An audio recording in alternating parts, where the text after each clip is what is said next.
সংসদে আগামী 10 বছরের বিদ্যুৎ ও জ্বালানির পরিকল্পনা তুলে ধরা হবে বলে জানিয়েছেন প্রধানমন্ত্রী তারেক রহমান। বলেন, কিছু মানুষ বিদ্যুৎ ও জ্বালানি নিয়ে বিভ্রান্তি সৃষ্টি করছে। পিছিয়ে থাকার আর কোনো সুযোগ নেই জানিয়ে বিভ্রান্তিকারীদের বিরুদ্ধে সবাইকে সতর্ক থাকার আহ্বান জানান প্রধানমন্ত্রী। রবিবার সকাল 10:30টার দিকে হেলিকপ্টারে কক্সবাজারের মহেশখালীতে পৌঁছান প্রধানমন্ত্রী তারেক রহমান। পরে মাতারবাড়ি গভীর সমুদ্র বন্দর, কয়লা বিদ্যুৎ প্রকল্প এবং মহেশখালী সমন্বিত উন্নয়ন কর্তৃপক্ষের কার্যক্রম পরিদর্শন করেন তিনি। এরপর জোয়ারভাটা, জলোচ্ছ্বাস ও প্রাকৃতিক দুর্যোগের সঙ্গে নিরন্তর সংগ্রামের জনপদ চট্টগ্রামের বাঁশখালীতে যান প্রধানমন্ত্রী। বাঁশখালীর বাহারছড়া ইউনিয়নে বেড়িবাঁধ সংলগ্ন সমুদ্র তীরে বন্যায় ক্ষতিগ্রস্তদের পুনর্বাসনে ঘর হস্তান্তর কার্যক্রম উদ্বোধন করেন তারেক রহমান।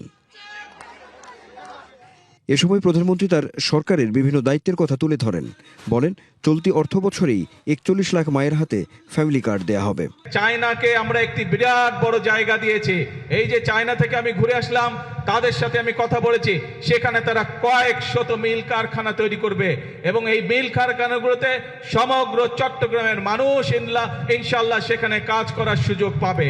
তার ফলে বেকার সমস্যার সমাধান করা সম্ভব হবে। একই সাথে আমরা ইনশাআল্লাহ বহু বৈদেশিক মুদ্রা অর্জন করব।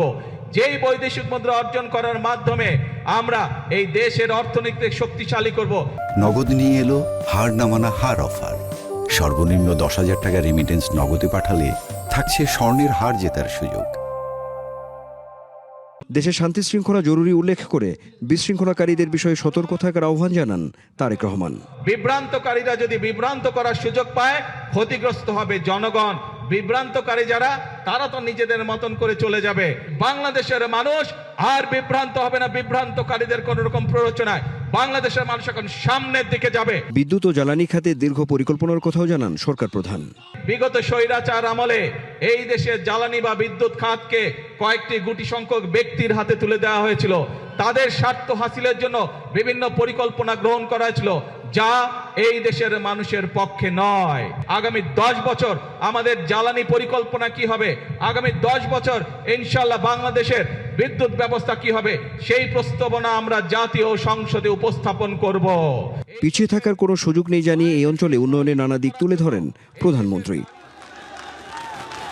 দেশের মোট জনসংখ্যার 36% বসবাস করে উপকূলীয় অঞ্চলে। এই অঞ্চলের জীবন জীবিকা মূলত মাছ, কৃষি, বন আর লবণ চাষের উপর নির্ভরশীল। দীর্ঘদিনের জলবায়ু সংকট সমস্যা সমাধান এবং সেই সঙ্গে জলবায়ুর ঝুঁকি থেকে মানুষের অধিকার প্রতিষ্ঠার প্রতিশ্রুতি দিলেন প্রধানমন্ত্রী তারেক রহমান। একই সঙ্গে তার বক্তব্যে রাজনৈতিক বার্তা দেওয়ার পাশাপাশি কোনো একটি বিশেষ মহল যাতে কোনো বিভ্রান্তিকর তথ্য ছড়াতে না পারে এবং তাতে কান না দেওয়ার আহ্বানও জানালেন তিনি। বললেন, সবাইকে সাথে নিয়ে তিনি গড়তে চান আগামীর নতুন বাংলাদেশ। Anwar Hossain, BBC news, Banshkhali, Chittagong.